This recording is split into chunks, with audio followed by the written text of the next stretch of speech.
Hey guys, welcome back to the channel. So today's video is part 5 of our discussion on the common causes of injury at the keyboard. And today's topic, excessive force.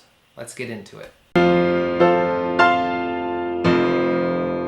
Okay, so as always, we have to start by defining what we mean by excessive force. Now, like the previous video, the definition is pretty self-explanatory. Using excessive force simply means to use excessive force. But to put it in a slightly different way, it's using more effort than is simply required to accomplish a task, okay? And like for instance, if I'm playing a scale or I'm playing a chord. So if I'm going to play a scale, and I'm just going to choose a B major scale here, and I'm using more force than is needed to put down every single key, that's very inefficient because I'm just wasting a lot of effort, okay? I'm wasting muscular activity. Same thing if I'm going to play a chord, like, whatever, I'll just play a D flat chord or something. If I'm going to play this chord, and after the keys go down, I'm continuing to using more effort to keep the keys down than I need to, it's just a waste of effort, right? It's a waste of muscular activity. And so if we think of like an analogy, for instance, walking, okay? If we're using more effort than we need to just simply walk across the room, it's just a waste, right? If we're pressing into the ground, when we don't really need to, we're just supporting our weight. We're not pushing the floor down. Or, for instance, we're lifting our feet and legs extremely high, sort of goose stepping, I think that's called. It's just a waste of effort, and it might be useful in doing some sort of comedy skit, but just for the purposes of walking across the room, it's not really worthwhile. And to bring that back to the keyboard, if we are making a show of, for instance, putting lots of effort into a particular chord, like something like that, or whatever, you might be a great showman, and people might love watching you play. But just for the purposes of simply playing a piece of music as efficiently as possible, it's not really,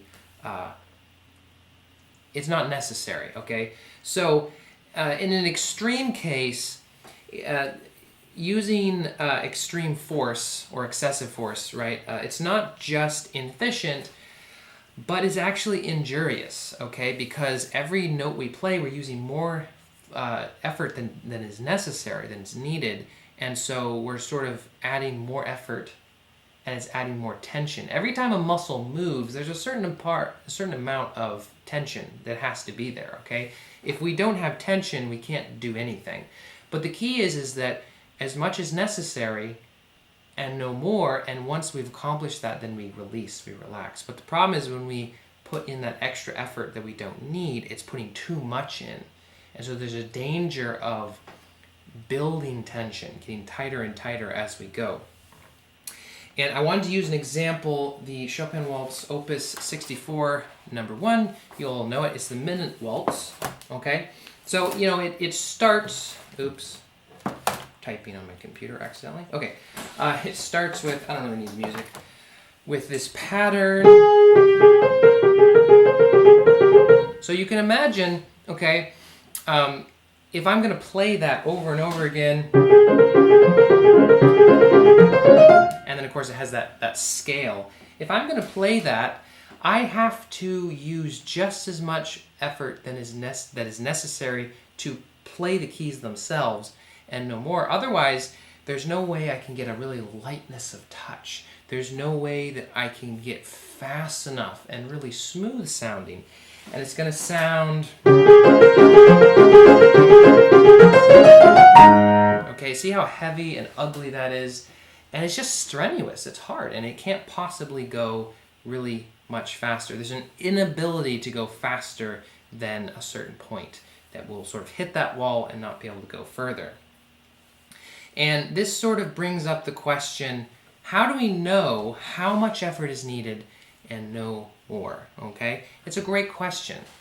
And I would invite all of you to just experiment with a single note, okay? It can be any key on the piano. I would recommend a white key, but it could be a black key. And I would use my index finger or third finger. And I would just say, okay, now put the key down and just see like how little effort can you put into that key and still make it go down and stay down, okay? So for instance, right there, that's perfect. But maybe I say, okay, that feels like too much effort. It feels like I'm really just pushing into the bottom of the key, which I don't really need to. Okay, so let me try that again. That's not enough effort. Okay, the key didn't even sound there. Okay, so I can experiment with how much effort is needed. And one thing that I sometimes will do is if you put a key down and you're putting just enough effort to hold it down, you should be able to move around. You should feel like you can slide on that key. You should feel like you can kind of wiggle around without losing it. If you don't feel that way, you're putting too much effort into that key. Then you can go on and add a few more notes. And so I can say, okay, how does that feel? Oh, that second note felt like there's too much effort. Okay, so I can try that again and I can go, okay, make sure that there's not too much force being applied to that key. And that can be a helpful way of sort of experimenting with that and seeing, okay, how little effort do I really need to put the keys down? Now, obviously, if I want to play louder or softer, that's going to change how I put the key down. And so it's not quite as simple as that, but it's a good exercise to just even get thinking in that way. And so when you're playing something, you know, like the minute waltz, right? You can play that and say, okay, when I play this, does it feel like I'm just putting enough effort into the keys?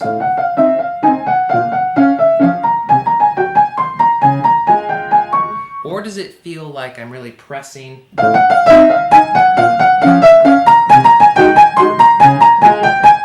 Right? And you can hear a difference in the sound too. That's another important point to make. Is that oftentimes when we're using excessive force to play something, it sounds very harsh. It sounds very sort of unmusical. Okay? And so when we experiment with this, we want to try to use only enough effort to put the key down. And usually you would want to start this without music, just sort of a couple notes to experiment that. But then eventually you can go.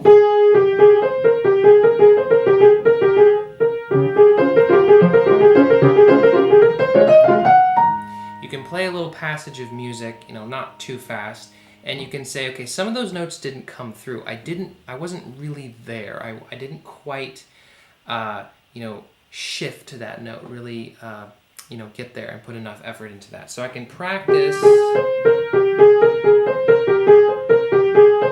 I can just practice playing that, make sure every note is even, so I have an even amount of effort going into that key. This is just kind of a simple overview of the problem or the habit of using excessive force when playing that can cause a lot of tension and even cause injury. And so I hope that it made sense. I hope that it was helpful. Don't forget to leave a comment down below and let me know your thoughts. I always love hearing from you guys. So in the next part of the series, part 6, we will be back discussing yet another common cause of injury at the keyboard. Thank you guys so much for watching, and I'll see you guys next time.